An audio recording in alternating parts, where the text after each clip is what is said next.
And since we have all the health and physical education educators on here, we can also, like, everybody remember to check your fantasy lineup and make sure you got everybody in. My phone just beeped on that one.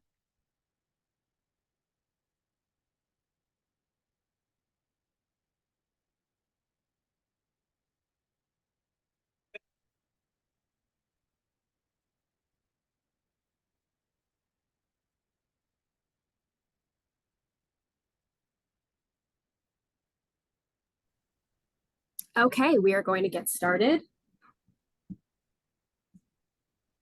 So good evening and welcome to tonight's webinar, Prevention Education is Health Literacy. My name is Ella Rupert. I'm the Professional Learning Manager at Shape America, and I'd like to thank everyone for joining us today. I want to give a special thank you to Ask, Listen, Learn, Kids and Alcohol Don't Mix, a program of responsibility.org for sponsoring today's webinar. Before we get started, I have a few housekeeping items for our audience. So first, audience microphones and cameras have been automatically turned off, so you'll be in listen-only mode for this presentation. If you do need to change your speaker, input any settings, you can do that with the audio settings, which are found in the lower left-hand panel of your screen. We do encourage audience participation during the session, so you can feel free to share via the chat if you have any thoughts or comments. If you have questions that you would like to be asked to the presenters, we ask that you use the Q&A box. That just ensures that it doesn't get lost in the chat. It's all coming to one spot. So you should be able to find the Q&A icon at the bottom of your Zoom screen. We'll collect questions throughout the presentation, and then we'll answer as many of them as possible when we get to the Q&A section of this presentation at the end. Tonight's webinar is being recorded, and you will have access to the recording of the webinar after we're completed. Shape America will send out an email with access to the recording within the next week. You will also have access to a self-reporting certificate of attendance for participating in today's webinar.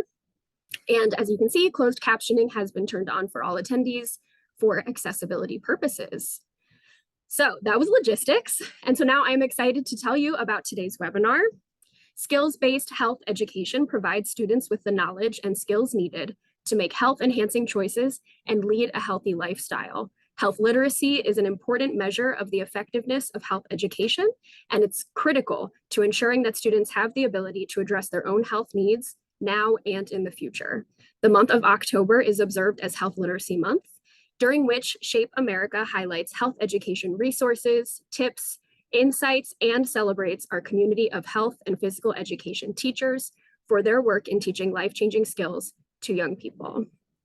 Today's webinar is sponsored and presented by Ask, Listen, Learn, Kids and Alcohol Don't Mix, a program of responsibility.org, and we are so grateful for them for being here tonight to provide their expertise on this important topic. So with that, I'm going to introduce to you our moderator for today.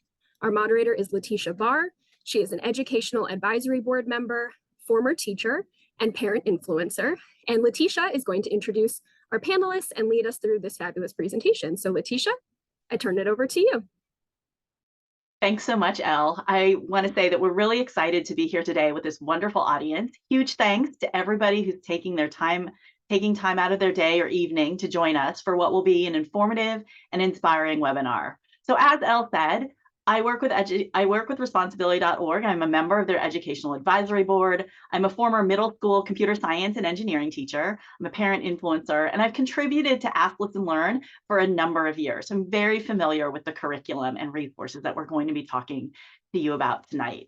So what is Ask, Listen, Learn? If you're not familiar, it's a free underage drinking prevention curriculum. We have 8 videos and lesson plans that are science and evidence-based. They're standards aligned, and they include resources to send home to families. The goal is to encourage kids to say no to underage drinking and yes to a healthy lifestyle. So tonight, Ask, Listen, Learn. This year, Ask, Listen, Learn is celebrating their 20th anniversary. We're pleased to share that fewer American teens are consuming alcohol underage, and nearly 3 out of 5 have never consumed alcohol. In the past month, consumption of underage drinking is down 53%. In the past 20 years. So I skipped over the objectives, which I apologize. So if we could just go back to those objectives really quickly. Our objectives tonight are to discuss why prevention education and health literacy are important, connect prevention education and health literacy, discuss social emotional learning and its function in prevention education, and share Ask, Listen, Learn resources for you. So now that we've gotten the objectives out of the way, I want to introduce tonight's panelists. We have three amazing panelists who are joining me tonight to talk about how to shape the conversation around prevention education and health literacy. First, Steve Messler. For those of you who are SHAPE members, you might have seen him as the SHAPE 2022 keynote speaker in New Orleans. Steve is the co-founder, president, and CEO at Classroom Champions. He has a degree in physical education, and from competing in 3 Olympics for our country and leading his team to break a 62-year Olympic gold medal draw for the U.S. in the 4-men bobsledding at the 2010 Olympic Games in Vancouver, to founding and leading Classroom Champions, the world's foremost sport for education nonprofit that has reached over 5 million students to date. Steve has found a way to be effective and outstanding across various areas of life in the past 20 years. The next person I'm going to introduce is Jeff Bartlett, social emotional literacy coach, Danvers Public Schools, and the 2021 Shape America National Health Education Teacher of the Year. Jeff has worked at the Holton Richmond Middle School, a public 6 through 8 middle school in Danvers, Massachusetts, since 2008. In addition to teaching, he enjoys coaching high school cross country and track and field at Danvers High. He recently launched a consulting program called Level Up Health Education to help grow the skills of health educators from around the country. Last but not least, Jessica Matheson. She's the 2022 SHAPE Health Education National Teacher of the Year from Chanhassen, Minnesota. Jessica thrives on writing curriculum and has developed 8 different courses in high school health and physical education, as well as online physical education. She's very active in social media, sharing lessons, assessments, and curriculum suggestions. You can follow her on Twitter/X at Coach Matheson. So huge thanks to Steve, Jess, and Jess for taking time out of their night to join us this evening, especially after a long day of teaching in the classroom. We appreciate you so much. So we're just going to dive right in. I want to just talk first about why prevention education and health literacy are important. So first and foremost, while parents are the #1 influence on our students' decisions to drink or not drink alcohol, you as a teacher play a really vital role. By providing students with the best possible information, you can empower them to make the right choices for their developing brains and bodies. Prevention education tactics can help students stand up for themselves and be positive leaders for their peers. And knowing this, we're going to just dive right into our discussion. So first, my question is for Steve. Can you just tell us, what is prevention education and why it's important? That's a great question. Well, first of all, before I even answer that, I just want to say thank you for having me. It's a pleasure to be here. For those of you that I got to meet in 2022 down in New Orleans, hello again. To be on with Jeff and Jessica is honestly just an honor for me to be here with folks who are putting in the work in our classroom. So when it comes to prevention education, how we think about that at Classroom Champions is, ultimately, this is how do we help educators help our kids get ahead of things? How do we think about it as a proactive solution to both mental health as well as areas like alcohol consumption, and be proactive instead of being reactive, which is from a mental health standpoint and an alcohol consumption standpoint, it's easier to have those conversations when you are, encountering youth who are either engaging in that kind of activity on the alcohol consumption side of things, or if folks are just in a bad place from a mental health standpoint. But ultimately, from a prevention education standpoint, we need to be able to help help students understand what's going on in order for them to pay attention, or for them to care. And ultimately, on the alcohol side, look, alcohol has a significantly greater negative impact on the developing brain than a full-grown adult brain. Ultimately, we know that underage drinking is illegal, but ultimately risky behaviors tend to run together. So they don't just live in isolation on that side of things, which means doing things right, teaching kids that early on, and starting that conversation as early as middle school versus later in high school, so that we can get ahead of it, so that they understand that when kids start to encounter that. And again, we think about it, Classroom Champions, the same thing on the mental health side of the world as well. I hope that answered your question. Yes, it absolutely did. And, talking about the impact of the developing brain, we think about how the middle school brain is still very much under development. And, Jess teaches high schoolers. So I think I'm going to ask the next question to her about what the role of a teacher is in prevention education, especially someone like you who's in high school, who, you're kind of getting past those critical years of middle school brain development. What do you see at the high school level as being the role of a teacher in prevention education? Yeah, and even not only as a high school teacher, but I'm thinking here as a parent. My kids' teachers are with them more awake hours than I'm with them during school days. So teachers really are that front line of prevention education. Not only do teachers help spot signs of distress or substance abuse, we're trusted adults in our students' lives. So just someone to be there for our students as well. Another role of teachers in prevention education is to provide a science-based and accurate curriculum, like the Ask, Listen, Learn curriculum we're talking about, as opposed to a values-based or just scare tactics, because we know those methods don't work. And lastly, a teacher should kind of keep an open communication line with students and families about topics that may come up about underage drinking. So, it's a ton of interwoven things that teachers are doing, all being the front lines, but then also kind of making that bond between home as well. What you said about teachers being on the front lines as trusted adults is really, really key. You know your students so well. And, sometimes I know as a parent of teens myself, they have those trusted teachers in their lives who spot things and, or kids will share things with them even before they share things with their parents. I was always amazed at the kinds of things my middle schoolers would tell me. And I'd wonder, like, are you sharing these things with your parents? Because you really should. Mhm. And it's all about encouraging that homeschool connection and keeping those lines of communication open. So I'm really glad that you brought up those two very important points. Yeah.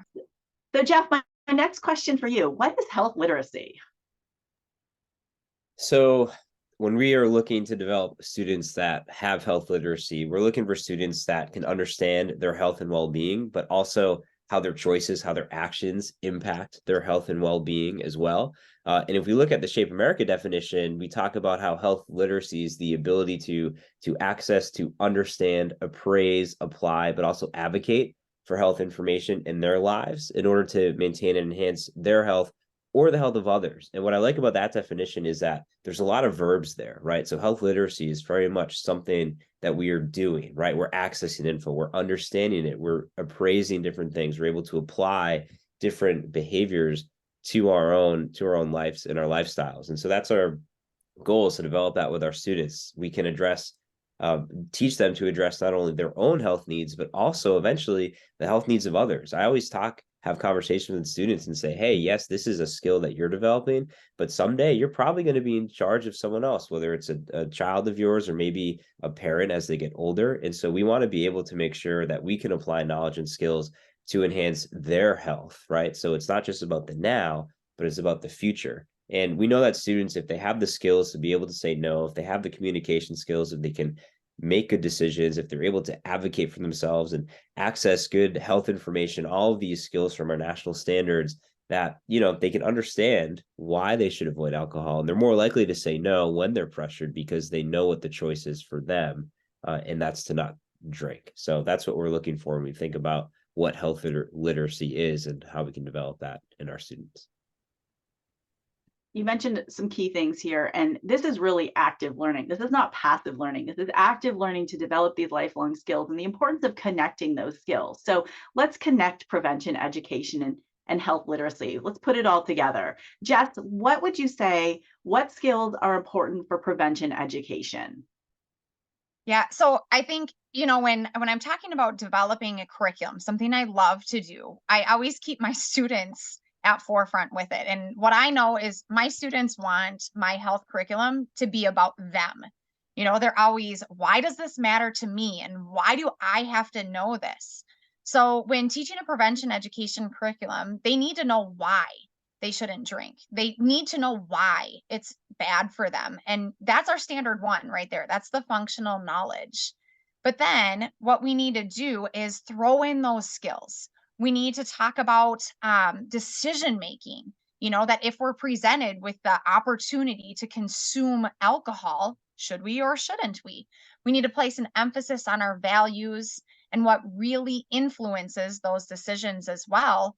And then we need to be able to effectively refuse alcohol if offered. There's a fantastic infographic, that Just Say No, that Ask, Listen, Learn has. And hopefully then advocate for oneself and even for others, so a bunch of different health skills in there. But then all while we're doing that, we need to remind our students to be self-aware and use that gut check.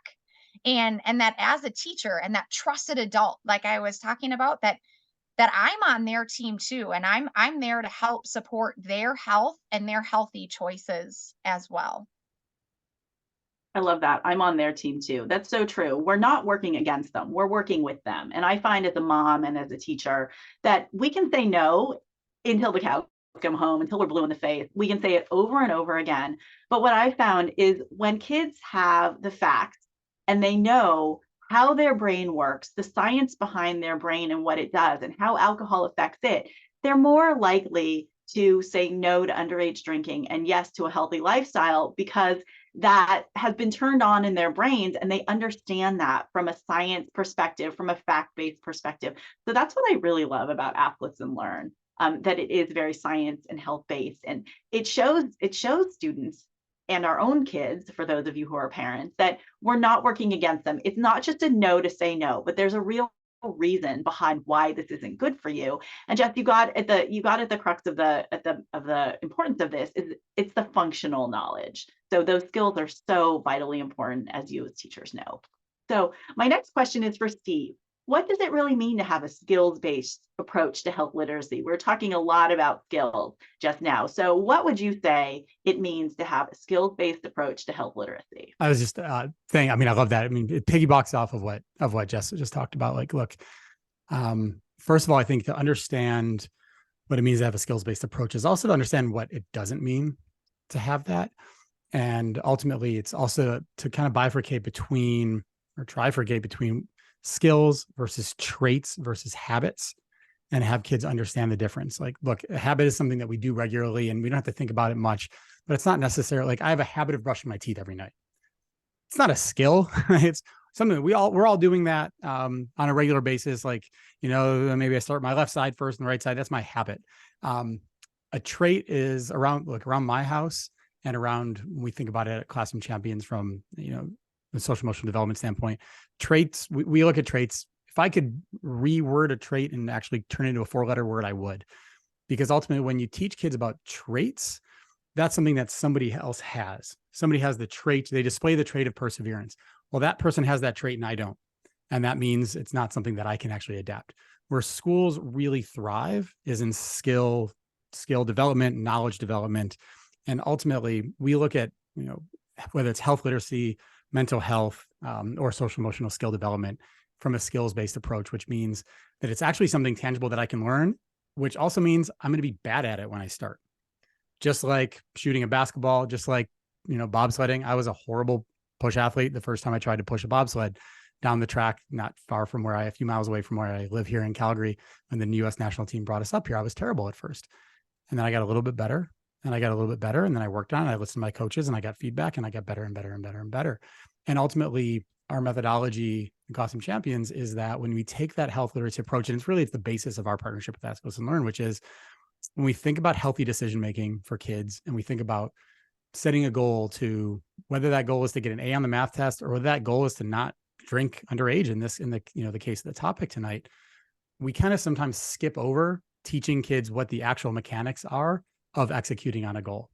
And we set a goal to read 100 pages, this week kind of thing, but we miss the mechanics of it. And I think being able to come back to a skills-based approach, it's teaching them the actual skill of goal setting, the understanding of how to put those things, the skill of resisting peer pressure, as was mentioned before, which is ultimately that's an exercise in perseverance. You can practice that skill in other areas. You can understand that you're going to be bad at that at first, maybe, and then you can get better at it.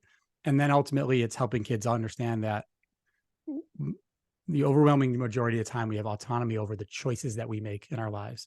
And that's what drives us to move forward. So when I think about that, that's where, when we move into a skills-based approach to everything, let alone health literacy, it is about really breaking those skills down and not labeling them as traits or habits, but actually, when it's a skill, it's something that kids can get better at, and they recognize that at first they may not be early enough. That's great. Does that make Schools- sense? I covered a whole, I went from bobsled to underage drinking to peer pressure across there.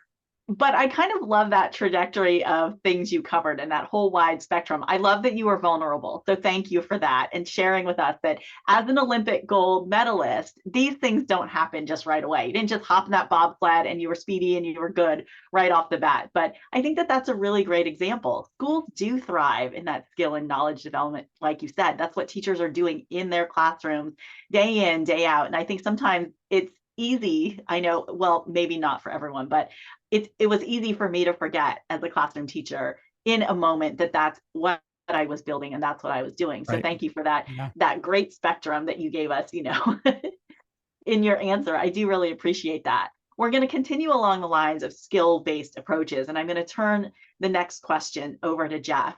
And my question for you is, what are some classroom strategies that are essential for health teachers to use to incorporate skills-based approaches to prevention education into conversations with their students? And that was a huge, long question, and I apologize. So let me know if I need to repeat anything. No, it's all good. So I think there's a big difference between being skills-based and being based on skills. And this is something that we've had conversations about as we are, putting our curriculum together at the middle school, and I've talked with other health teachers about. And so I want to bring in the skill development model and how we really want to introduce skills to our students. And it gets to the skill practice that Steve was talking about as well. But first, we want to make sure we're introducing the skill and what we're talking about, and it's important. So maybe it's decision making, maybe it's interpersonal communication, whatever it happens to be. We want students to know why it's important, not only in their lives right now, but also in the future, and how it can promote health literacy and help them be happy and healthy students. Then we want to make sure we present the steps of the skill, or what we might call skill cues. And there's a lot of different resources you can pull from in order to make that happen. But ultimately, how would students actually do that skill? And then we like to model the skill. And so it's important for students to see that skill done correctly. It's important for them to hear you kind of model, right? And model your thoughts as you're going through a skill. So for example, if I'm teaching students about a certain decision-making model, when I'm walking through them step by step, I'm narrating my inner thoughts of what might happen. And I'm acknowledging with them, hey, when you're in a situation, you might have 1.5 seconds to make that decision. But right now, we're going to take 10 or 15 minutes and really break everything down. And then giving students an opportunity to practice. However, going back to Steve's point, they're not going to be good at it the first time. And that's okay, right? So we want to really make sure we're working with them to develop that growth mindset around, hey, this isn't going to be perfect, but we're doing this within the safe walls, this 4 walls of my classroom, so that when you're in the real world, right, you make your mistakes here, you go through that process, you get the feedback. And so when you encounter this in real life, right, you're going to be better at it. And the example I give is just like if you're in a basketball practice and you're running a certain defense, right? So when you see that offense coming at you in a game, you know what to expect already, right? No surprises. You've already done it, but now it's game time, and it's for real. And then lastly, we provide feedback. We reinforce the skill. We have students, we try to develop skill transfer into the real life, and so they can use that and hopefully, again, improve their health literacy. We also want to look at how we can connect our skills. So for example, in my decision-making unit, I'm also bringing in skills of interpersonal communication, right? How can you decide to use a refusal skill? Advocacy, accessing information, right? How can those be choices that you make in order to protect your health and to remain happy and healthy? I think it's important to have real conversations with students, right? You're teaching accurate functional knowledge. You're not sugarcoating anything. You're not trying to use scare tactics either, but like Jess said earlier, make it relevant, right? And that's the biggest thing we can do with that first step of skill development, is making sure that they see its relevance so they don't tune us out, right? So they realize, hey, this is important. This is valuable. I'm adding tools into my toolbox that I can use throughout the rest of my life in order to be healthy. Tisha, can I jump in? Yes, of course. Right. Feel free. Awesome. Yeah, Jeff, I love that. I love the way that you scaled that, the way that you modeled that out. And I also think you touched on a really important part of it all, which is a growth mindset, and teaching kids that ability that they have the ability to improve and get better. And I also think that, if those of you out there aren't familiar with something called the stress is enhancing mindset too. So when we think about the mental health issues and challenges that we're having, is being able to help kids reframe. If you look that up, you'll see another actually impressive research out of Stanford that dives down that, which is helping kids in those situations, because it's stressful if they're starting to do something and they are bad at it. It's a human reaction to not doing well at something, and that becomes stressful. And when we can teach kids that feeling is a good thing, that stress that you're experiencing is the thing that's going to cause you to improve. That's how physiology works. That's how our minds work, is challenging ourselves and reaching that stress levels. And again, when you said it so wonderfully, is you have to teach these kids what this exactly is and what's happening. And if we can also add in that, on top of that growth mindset, that stress is enhancing mindset, then you wind up being able to help them push through when they feel that thing in their stomach or that embarrassment, and they actually learn that is a good thing. I mean, my daughter, we're fortunate enough to live an hour away from Banff, which is this beautiful place in the Rocky Mountains out here in Western Canada. And my daughter, who's just turned 6 this summer, is skiing black diamonds now, and it's amazing to me. But early on, we started with, when she falls, she thinks of falling as learning. The stress of falling is a learning thing. It's all she knows at this point. And I think that's the beautiful thing about teachers, is you guys have the opportunity to help kids see the world in a way that can help them, because we're all going to experience stress. We're all going to experience these things, and the opportunity to help them reframe that stress is such a wonderful thing. I just want to comment, Jeff, because I think the growth mindset part of it, and then expanding on that, is so important. I appreciate that you jumped in and you shared that, Steve, because the stress is enhancing mindset. The Act Listen Learn curriculum gives kids an opportunity to practice, like Jeff said. These skills don't come naturally. And, sometimes we need kids to put themselves in these uncomfortable situations and kind of role play, like, what might they do if they're offered a sip of alcohol? How might you say no to a peer? How might you help a peer stand up to somebody in this uncomfortable situation? So it's that stress is enhancing mindset that really challenges kids to grow and to improve. So I appreciate that you're connecting the dots and you brought that up as well. So thank you for that. I'm going to turn it back over to Jessica and ask her, how can early goal setting, prevention education, and decision making contribute to overall health and well-being? How can we teach this in the classroom in addition to role playing? Like I said, what are some strategies you use with your students? Yeah, Jeff was just talking about the skill development model and everything, and I love going through just doing the role plays and doing the scenarios and everything as well. But what I'm really mindful about with my students is just with social media, our youth are exposed to just more and more adult type of aspects of society just at an earlier and earlier age.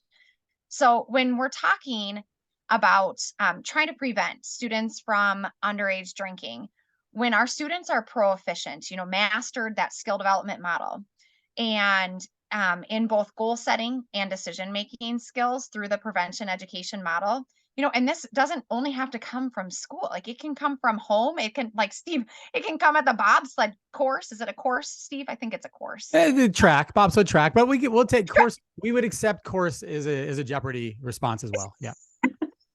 Jeff and I are both cross country coaches, and we're in the middle of our cross country season. We're on courses right now. Love it. Yes. But when students are proficient in goal setting and decision making skills, then they can make better choices as teens. In real life, that Jeff had just mentioned, that they've had that opportunity in the classroom to maybe try and maybe not succeed, or try and partially succeed, that once they've mastered these skills, not only these better choices as teens, but then they're more likely to meet those professional and academic goals that they have in the future. So making these students more well-rounded just for their entire life. That's really important, especially at the high school level. You know, you have kids who are launching into the next phase of their lives, whether it's college or other things that they're doing, maybe entering the workforce. Making students well-rounded and having them have a sense of the kinds of things they might confront and the challenges they might face. All these things that you mentioned are so important, and they really start in our classroom. So thank you, Jess, for mentioning those things.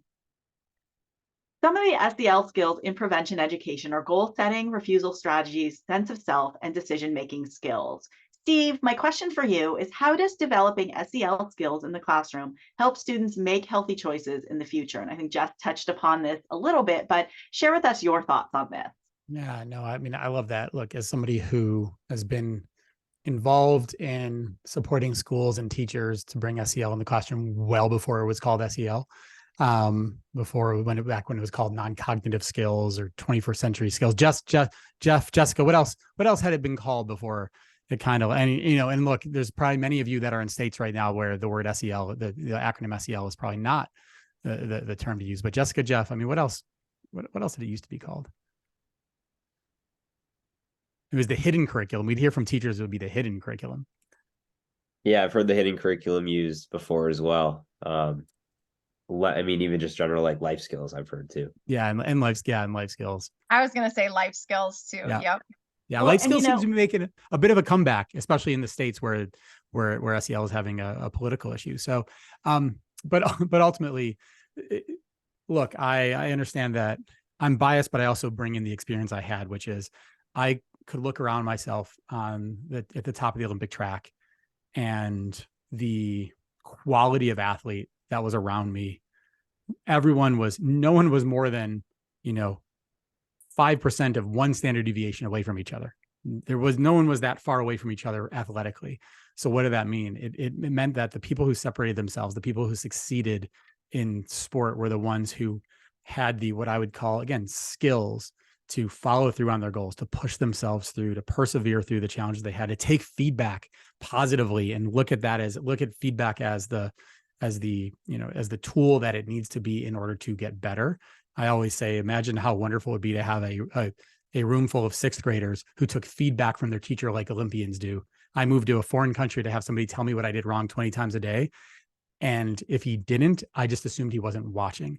So when it comes to bringing in social emotional skills at Classroom Champions, we see social emotional skills as the things I mentioned earlier, that goal setting ability, that perseverance to be able to understand how to resist temptations that are not good for you. We all do that now. We all decide whether we're going to have cheesecake or not at dinner. We all understand that that's not good for us. But ultimately, we have to be able to provide teachers some kind of scaffolding and some kind of curriculum. And that's where between the, Ask, Listen, Learn's curriculum and between Classroom Champions curriculum and the Healthy Living Month that we partner on, that's been the basis of our partnership and relationship, that curriculum that helps teachers unpack decision-making skills and strategies through the lens of athletes who kids respect. I mean, Jeff, you said it earlier, which is how do you grab them in order to make sure that they're listening and make sure that they are hearing what you're saying. We kind of try to short circuit that, right? By providing teachers access to Olympians, Paralympians, national team athletes, military veterans that are now Paralympians for the country. And in essence, quite often those athletes are not saying things that we couldn't provide a curriculum for teachers to say, but it's providing it from an outside voice and role models that are able to demonstrate that they've been successful in these areas, places that kids can go and look up on them. I mean, Jess talked about social media. I think about that for my children as well. The amount of people that they have access to that I either don't know, don't trust, or straight up don't care for is concerning. How can we like to take other voices that we can trust, that we do want to put in front of our kids, and try to put that into a place where all kids are in school. So when it comes to those, again, bringing those social emotional skills back into the healthy choices, I think that's the foundation for not only healthy choices. I mean, that's the foundation for finishing your homework. It's the foundation for understanding how to focus on a test. It's the foundation for understanding how to make friends. And that's why I'm really excited to see this. When I spoke with New Orleans to everybody, where I'm really excited to see a lot of this being landed in the physical education and health spheres. in schools and school districts, because I do think that physical education and health teachers are uniquely equipped to be able to connect the dots for kids as well. So Jeff, Jessica, I'm not sure how you guys think. I would love to hear how you guys think about that. Just kind of jumping in front of Letitia's question, but. No, it's fine. My next question is really to Jeff and Jessica. As teachers who have used Ask, Listen, Learn curriculum, I'm curious, what does this look like every day in your classroom? What kinds of health literacy skills do Ask, Listen, Learn curriculum and material teach your students? Maybe you can talk about it Jeff can talk about it from a middle school perspective, and Jessica, you can talk about it from a high school perspective. So I'll let you battle it out for who gets to appear on Zoom. I think I already started. Go ahead, Ben. High school. Yeah. So, in high school, as I had mentioned, like it's all about using those real world scenarios, still working on that skill development model, using health literacy skills to make health enhancing decisions. So within Ask, Listen, Learn, students are empowered to understand the facts, such as how your body works, how the brain develops, and then to use that information. So what we're going to do then is, think critically, communicate effectively. We want students to make informed, healthy decisions for themselves. And then to set goals. We had talked about goal setting, just to be able to say that no to underage drinking, and then the yes to the healthy lifestyle. So again, in the high school setting, it's taking what that middle school has built off of, and then really trying to apply it to those real world scenarios, so that if a student hasn't been pressured yet, when they are pressured, because it will, they really have those health literacy skills to be able to say no. Thanks. I appreciate your perspective. Jeff, can you discuss current success in your middle school classroom with Ask, Listen, Learn? I know you had mentioned when we chatted earlier that this is something that you just finished teaching, a couple weeks ago? So share some success from what you observed with your students. Yeah, so we did just use a bunch of the resources in the last couple of weeks, and I embedded a lot of it in order to teach content and through the skill of decision making. And so to get back to Jess's point about realistic scenarios with middle school, we're upfront, and kids have said this, that not many of them at this point in their life have been in a situation where they will have to have used a refusal skill around alcohol, right, or something related to that. Now, vaping's a whole other issue, and that's a separate thing, but these skills are transferable no matter what we're talking about. So we actually have conversations around how, hey, what we've learned here, you can still apply it in other situations, right? You can still use a refusal skill when your friend is trying to get you to engage in some other risky type of behavior, or when you're uncomfortable, right, with how your friends are acting or something like that. So making sure we can transfer those skills to everyday situations has been a good conversation we've had recently. So definitely has help with decision-making skills and with refusal skills as well, with communication. So in particular, the little short videos that are on the Ask, Listen, Learn website about how alcohol impacts different parts of the brain. And then there's the one about marijuana as well. That's, I found a really good entry point to talking just about how the teenage brain is still developing. And here are all the cool things your brain is doing and what it will continue to do. Here's why we don't want you to start to use alcohol at this point. So I find that it's they're very succinct. They don't drag on, and they're short and to the point, and students are able to then expand upon those points right throughout the additional lessons, or use that information in the refusal skills as well that they're demonstrating. So that's been a positive for me. I also want to bring it back to some of the SEL stuff. A lot of these skills that we're doing directly align with SEL competencies. If you're looking at the Castle's wheel and their 5 competencies, some of them are directly aligned with what we're teaching in a skills-based health curriculum, right? So responsible decision-making is an SEL competency from Castle. And then we talk about self-awareness, social awareness, and how everything we're doing can come back to improving those skills in those competencies within our students, which then leads to the ultimate goal of improving health literacy. So it comes back to that definition, what are students actually doing, right? And now that they're armed with knowledge, right, from different pieces of this curriculum, that can help influence them in a positive way to then use the skills when they do get to a point where they actually have to do it in their real life. So that's what I've been seeing so far.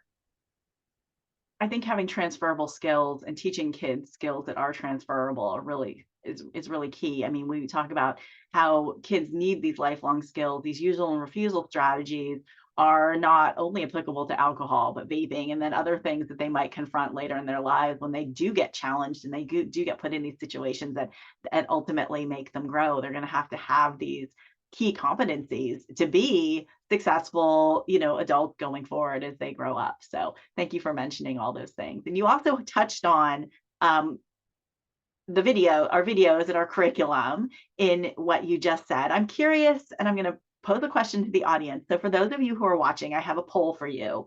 Have you heard of or used Ask, Listen, Learn before this webinar? So I appreciate everybody who's sharing where they're from, but if you could just click yes, you're familiar, or yes, you've heard of Ask, Listen, Learn, or no, take a minute just to check a box, and we'll show those results in just a minute. And if you haven't already, feel free to put in the chat where you're from. It's fun to see so many people from Pennsylvania, Buffalo, Massachusetts, where I did my own student teaching, and a lot of people from the DC area as well. So that's great. And Jeff, Jessica, that was awesome to hear the way you guys, said that. That was fantastic. Thank you.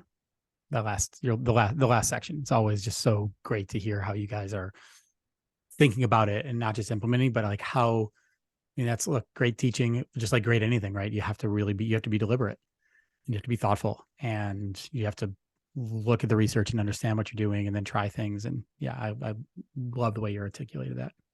And not just teach to the standards, which we all know are so important, but the standards just naturally are part of the curriculum and what you're already doing. And, we never like to teach the test, and we never like to say, okay, this lesson hits, 10 objectives that I need to hit in my curriculum. But if it's already embedded and it's already woven in, it seems like it's a really natural thing that I thought all teachers like to teach straight to the curriculum. I thought that was, isn't that the favorite part? I remember when I was teaching, that was my favorite part. No? I think it depends. Well, all right. And while we're doing the poll, I did want to mention too, this is all Ask, Listen, Learn. We've been talking about underage alcohol consumption, but me being in Minnesota, we just became a recreational marijuana usage state is legal for adults, so I did want to mention that I love the cannabis information that Ask, Listen, Learn has as well. It's really helpful as Minnesota is kind of transitioning curriculum. Now that we have to pose our curriculum in a different way when we talk marijuana too. So I just want to throw that out there while we're doing the poll. Yeah, I bet the adjustment of how you frame it. I mean, living in Canada, it's been federally illegal here for years now, but yeah. So in Massachusetts too, since I've been teaching, all the legality of it has changed. First it was decriminalized, and now similar, in Minnesota, adults can purchase, and recreationally use, and there are other limitations beyond that. But with the videos too, one thing, there's never enough time to go over everything that we feel like our students need to know and do right in our curriculum. So I always put together with anything around like alcohol, vaping, marijuana, all the substance abuse curriculum, links with additional resources that students can check out on their own time. And Ask, Listen, Learn has resources like that as well. So for me, it's just more information to add to students and say, hey, we haven't been able to go over all of this, but I'm going to share this doc with you in Google Classroom, and you can definitely check these out on your own time. And it's easily accessible for them that way as well, which has been another positive. That's awesome. I'm going to stop you right there so we can share the results of our poll really quickly and see what people said.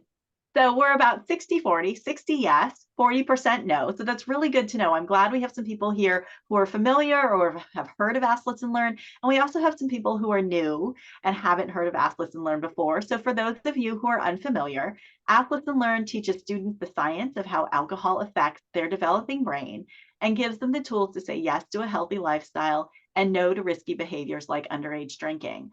The program includes 7 lessons about the brain and different parts of your brain. So kids will learn about the medulla, the hippocampus, the hypothalamus, 7 different parts of the brain. And then, like Jeff said, there's 1 lesson on how cannabis affects the developing brain. And that one here in Maryland has been very interesting as well, because we have legalize marijuana or cannabis for recreational use as well, and kids have heard about it, so they're more interested in actually learning about that than alcohol. I feel like they've been hearing about alcohol, and at least the students in my middle school, when I gave them a choice about what they wanted to watch, they wanted to watch the cannabis video first, because they were curious. So I was all for capitalizing on their curiosity as a teacher. So I appreciate everybody sharing their thoughts in the poll and letting us know where they stood. So we hope that this has gotten you a little bit more familiar with Ask, Listen, Learn and how you might integrate it into your health and PE curriculum. I'm going to ask Jeff, since you just integrated it into your lessons, how do you work Ask, Listen, Learn into your lesson plan? What does that look like for you? So as I briefly just talked about, I started with the videos, and I thought they were just a great starting point, a great conversation piece. And for me, I was able then to build in the skill development model from there. But also when doing some other activities, the video is directly linked to what I was doing. So for example, I have a like an interactive lesson. It's like an alcohol like simulation stations lesson that simulates certain effects of alcohol on the body, but it always comes back to what part of the brain the students that alcohol affects. And I have noticed that after we go through, we look at the video and like we were able to talk about it and break it down, that students are better able to connect the dots when they're engaging in those activities. So they're not just thinking about saying like random things, actually have some content knowledge to apply to that activity. So another good thing is, this program is turnkey. It's something that you can really infuse into whatever you're doing right now, and you can pick and choose what works for you. There are a whole other sorts of activities, and there are a bunch that I didn't even get to that you can use, and everything's downloadable and in PDFs and everything, which is great. So for me, another aspect is you're always thinking, what do I do with students who like finish a project early or who finish work early, and they're like, what can I do? And you don't just want them to sit there and, every kid in my school has a Chromebook, so they love to go on games and things like that. And I'm always looking for different things for them to do that's related to what we're doing. And so this is one more resource that I can pull out to extend learning. As I mentioned, there's never enough time to go over everything. And so it's something that you can also keep in your back pocket.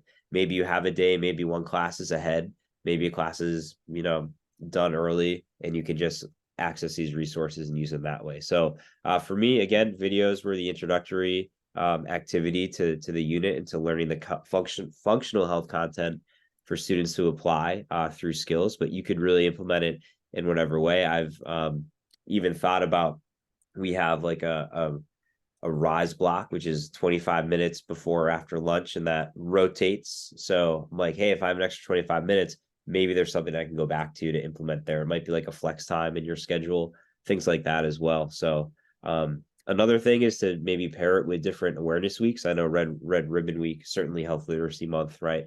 All other opportunities that you could use to implement this in your curriculum too.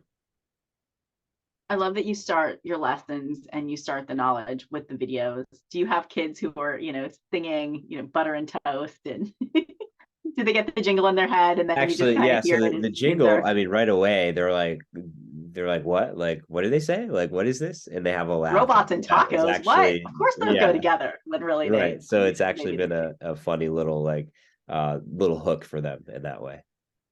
I love that. Whatever works, right? Great. Steve, through your work with Classroom Champions, and Ask, Listen, Learn has been thrilled to partner with you for the last decade. How do you support schools in the implementation of the Ask, Listen, Learn curriculum to empower students to make healthy choices? Yeah, no, thanks, Tisha. It's been one of our longest serving partnerships, and probably our most collaborative partnership that the organization has had in the last decade. And for us, we leverage the Ask, Listen, Learn curriculum in a few different ways. I mean, number one, the Ask, Listen, Learn is the backbone of Classroom Champions Healthy Living Month and curricular unit, which is placed in April when school teachers in schools use it on a ongoing basis, but they have access to it at all points. So for us, the concept of the healthy decision making part of that spans across everything from healthy living. We are big fans at Classroom Champions of not just telling kids not to do things, that doesn't work, is being able to provide kids opportunities and understandings of what to do instead of just that. That's what I've loved about responsibility.org and Ask, Listen, Learn this entire time, has been that it's not just about saying no to underage drinking. It's about saying yes to healthy lifestyles. And then we can help do that from a Classroom Champions perspective. That's where we send people within our healthy living curriculum to Ask, Listen, Learn materials. But we also have Classroom Champions, like our mindful minutes are on both our, our dashboard at Classroom Champions. And mindful minutes are these fantastic, like 1-ish minute clips from Olympians and Paralympians and national team athletes talking about whether that is directly about, topics of underage drinking or all the satellite things that we've already talked about across this whole hour, that to just, again, to our point earlier, another voice that kids can look at that isn't the Charlie Brown's mom's voice that just happens to anybody. I'm a parent. I mean, Lord knows, Lord knows my kids don't hear me. But the fact of the matter is my kids spend more time with their teachers than they do with me. And teachers are up against that. And that's the reality that you guys face. And I know anytime you can bring people in, it's impactful. We try to allow teachers those opportunities on the ready digitally. So on our Classroom Champions backbone, and again, I know on Ask, Listen, Learn side, those mindful minutes from the athletes are there to help, add a little spice, add a different voice, and have these people talking about some stuff that are, that are hyper relevant to the topic of prevention education, to empowering kids, and to health literacy. Nobody ever wants to be the Charlie Brown mom voice, honestly, whether you're a parent or a teacher. So let's all avoid that by showing Ask, Listen, Learn videos, and then we'll have kids singing, butter and robots. Right. And I'll say this, like, look, as much as I want kids to learn about bobsled, that's just not something that we put on our Classroom Champion stuff, because that's just not going to be quite as powerful. And it's a shame. So if anybody wants bobsled content out there, you let me know and we'll make some stuff. I'll make some stuff specifically. All right. So if you want bobsled content, just put it in the chat and Steve will hook you up there. We're on it. I'm on it. Jessica, what are some ways you can work skills-based prevention education into your curriculum and lesson plan? Yeah, so I love to write curriculum and I love to help people write curriculum as well. And when doing skills-based health education, people are asking me all the time, like, where do I start? How do I start? And my recommendation to them is always one lesson at a time. So then when we're using Ask, Listen, Learn, what I recommend when people are trying to implement a prevention education, take a look at it. Do you want to use one lesson? Do you want to use all of them? And like Jeff had pointed out earlier, he doesn't have the time to get through all of the lessons. So he uses some of the Ask, Listen, Learn content as supplemental for if students finish early or if they want more resources. And that's a great way, to start to infuse the Ask, Listen, Learn curriculum in there. And then in regards to a skills-based, when teaching about alcohol, the effects of alcohol on the brain and the body, alcohol use, misuse, go beyond that standard one, that functional knowledge, and practice decision making. Do that standard 5 and do that interpersonal communication, the standard 4. And fun could be advocacy for oneself and for others. That standard 8. How many standards did I just list right there? Literally all health standards can easily be tied into alcohol prevention. So skills-based health education and alcohol, I mean, it goes hand in hand, and Ask, Listen, Learn is there to kind of support that as well. Thank you for saying that there's many different ways to teach the lessons that are part of the Ask, Listen, Learn curriculum. Certainly that was our goal when they were created, to make them very, very flexible, to have them fit into whatever time you had available as a teacher. We know your time is very valuable in the classroom. We know that you're always trying to teach so much to your students. So Ask, Listen, Learn is very flexible, and that's the goal. And I love hearing how you both use the curriculum in very different ways, because really there's no wrong way that you can teach it as long as you're getting kids the content and the knowledge that they need. So the next thing I want to share is that you all shared your favorite Ask, Listen, Learn resource. And I see that some of your favorite resources include having conversations and communicating. So I think, Jess, was that one yours, the conversations and communicating? Yeah. Quickly share why that's your favorite. Yeah. So, in my classroom, like, I really pride myself on building that bridge between the classroom and the home. And I'm like blown away by the resources that Ask, Listen, Learn has for not only teachers to communicate home with parents on kind of everything, but also as a parent. This is where I was like, oh my gosh, I love this. Having conversations and communicating, giving a ton of talking points for parents. I mean, I'm supposedly this expert at health education, but I still struggle on things to say with my own biological kids here at home. I can do the teacher thing in front of students, but then when it's my real kids at home, so this is a super helpful page on the website that's really helpful with it. And I do want to throw out there also, I didn't put this in, but I love the Spanish resources as well. My kids go to a Spanish immersion school.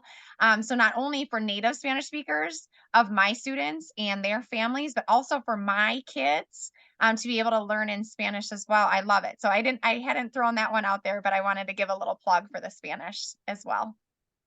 No, absolutely. We appreciate you mentioning that. I mean, and having those conversations and communicating as a parent. I know those tips for me. I have a 17-year-old, and I have a sophomore in college. So having these tools from Ask, Listen, Learn have been really important and helpful to me as a parent, knowing how to have these conversations at a very young age with my kids, and then how to keep them going as a parent as they've grown up, going to your first homecoming and all these different milestones, and certainly driving. So how to keep the conversation going, but how to change it in age appropriate ways. The tips on the Ask, Listen, Learn site are really fantastic. So I appreciate you talking about it, not only from a parent teacher perspective, but also a parent perspective as well. The next resource, Classroom Champions, I think this is Steve. Steve, do you want to go ahead and share why this is your favorite? That's not mine. That's got to be somebody else's. It's actually mine. Why would you think it's mine? You've got Tyler Carter, who is a Team USA Paralympian, who is one of the most genuine human beings out there. And when kids, Paralympians Paralympians, for those of you who aren't familiar with the term, is basically the Olympics for folks with various disabilities, generally physical disabilities. There's one mental disability category, but it's generally physical disabilities side of things. And when kids hear these things from people who have overcome other challenges, especially kids who are in more challenged circumstances themselves, they tend to gravitate towards that person that also has some kind of challenge in their life, and they identify with them for those reasons, whether they understand that fully or not. And in Tyler's video here, you've got, again, somebody who kids are looking up to, who has competed for the country, who actually is a big Captain America guy. So he's got a lot of Captain America gear all over him all the time. And when you hear ways of saying no from somebody like that, something that goes from corny or cheesy or something that, again, you hear from your parents or teachers, and all of a sudden you're hearing it from a guy who is on the younger side. He's, Tyler's in his 20s, and you hear it from somebody who's accomplished in that way. It starts to get a little bit more real. And that's what I really love about the way that Tyler is able to communicate in that video in particular, in that lesson in particular.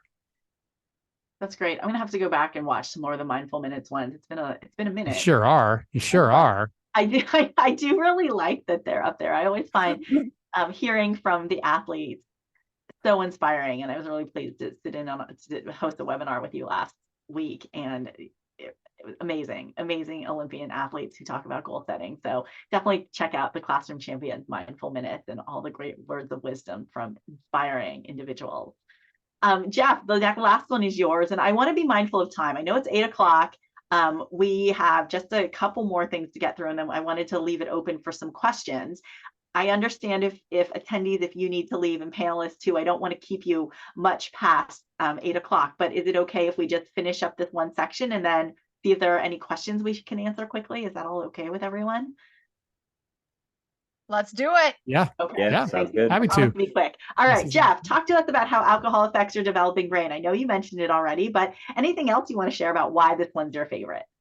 Yeah, I think for me, it was just, it was kind of a missing puzzle piece, right? It fit a specific need about wanting to really kick off my unit on alcohol and on decision making and things like that. I think when people are teaching skills-based self-ed, one of the big questions is, well, where do I find functional health content, right? Like, where do I find information that I can easily embed into what I'm doing? And so for me, the video was an answer to that question.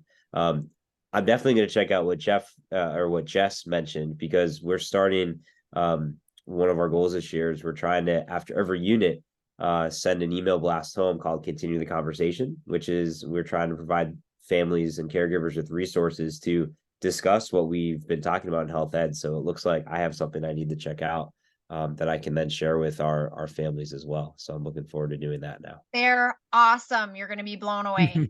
All right, sweet. Oh, we love you too. Thank you so. We love all of you. Thank you for including these in the things that you send home. And honestly, the Ask, Listen, Learn blog also has some tips as well. So if you ever need anything else, you know where to find us. Just let us know what you need and how we can help you. So thank you so much for taking some time to talk about your favorite resources. I see we already have some questions from people in the audience. So if there are any other questions, feel free to put them in the chat. I see that Jeff already answered the one about when you used Ask, Listen, Learn, did you use all 8 lessons? What would you recommend if you are short on time? And you said you didn't use all 8 lessons, like you said. So thank you for letting everybody know how flexible they are through your previous response. Jess, what prevention skills and knowledge do you think high school students are missing the most? And how can we as middle school teachers stress this early on? That's a great question. Oh, yeah. I think as we mentioned earlier, so we know that most kids don't drink. They don't consume alcohol. And I just wish students would do a better job of recognizing this peer norm, that not everybody's doing it. And then for them to be able to analyze their own influences and values, and then having that willpower to make that decision to not consume alcohol. So then I think the question was, how as middle schooler teachers? So what I would love is for middle school teachers to really emphasize these points, to really take a look at those peer and societal norms, and to really emphasize that most kids don't consume alcohol at a young age. And so that by the time they get to me in high school, they still hopefully haven't made that decision to consume alcohol. And then we can continue to strengthen those skills, continue to work through that skill development model needed for students to say no. That's a really important point. And the data that we have as Ask, Listen, Learn shows that a majority of kids are not drinking. So thank you for bringing that up. I think we sometimes hear all the negatives associated with kids and underage drinking. But really, when you look at the data, fewer and fewer kids are consuming alcohol underage. So that shows that what we're doing is really working. So I want to just, yeah, no, thank you for bringing that up. And yeah, and I also want to recommend for, any health teachers that are here kind of listening, use your state data, use your local data. If you're a YRBS, a school or a state that uses it, Minnesota doesn't. We do our own. We have the Minnesota Student Survey. But use that data and really show your students that students in our county, students in our state don't. And phrase things as, don't say that 23% do, say that 77% don't. And hopefully I did my math right. That was just really quick. And those were really hard numbers for me to use. So hopefully I did that math right, but phrase it in a way that students don't do this and students aren't doing this. And I think that's a really great point for us to end on too. And I know there's a question for Steve in the chat. So Steve, if you could just maybe answer it in the chat, that would be fantastic. But to emphasize the fact that students aren't doing this, stay strong, resist peer pressure, keep on track with your goals that you're setting. All of these things are really fundamental for our students. So I really just want to thank everybody for their time, especially thank you for letting us go 5 minutes over and sticking with us at the end of a very long day. I just want to share one slide about how to stay in touch. You can certainly find us at asklistenlearn.org. You can email us if you have questions, if you need resources, if you're looking for something in particular, please email us at asklistenlearn@responsibility.org. And you can also follow us on social media. We're pretty much at Ask, Listen, Learn everywhere. if you sign up for our email list, we send out monthly emails with tips. You know, we talked about Health Literacy Month, we talked about Red Ribbon Week. We make it easy. We don't give you a lot of things to do. We just want to remind you that we're here and provide you with some conversation starters with your students, some tips for some things you might be able to send home to parents as you need them. So feel free to visit Ask, Listen, Learn. Stay in touch with us. We'd love to stay in touch with you and hear from you about what you might need from us as you continue this conversation in your classroom. So I want to extend a huge thank you to SHAPE for hosting us, to Jeff, Jessica, and Steve for being our panelists this evening, and finally to all of you at home for your attention and questions. Thank you so much. And Elle, I'm going to kick it back to you so you can close us off for the evening. Thank you so much to everyone. This was a fabulous presentation. I'm so glad that we had the time to do this. I'm going to do a couple of quick reminders before we close out. So the recording of this webinar will be emailed to you within the next week, and the email will be sent to the email address that you used to register for the webinar. Again, a huge thank you to Letitia, Steve, Jeff, and Jessica. Thanks for sharing your expertise. And I wanted to thank Ask, Listen, Learn Kids and Alcohol Don't Mix, a program of responsibility.org, for sponsoring today's webinar. Thank you to everybody who attended for your participation and questions. If you have further questions, you can reach out to our panelists or to us at Shape America. And I know there are a few questions in the chat and the Q&A box we didn't get to, so we'll take a look at those and reach out as we can. We hope you'll join us for future webinars, and you can check the webinar page on the Shape America website to see what's coming up. So thank you again to everyone who made today's webinar possible, and have a great evening.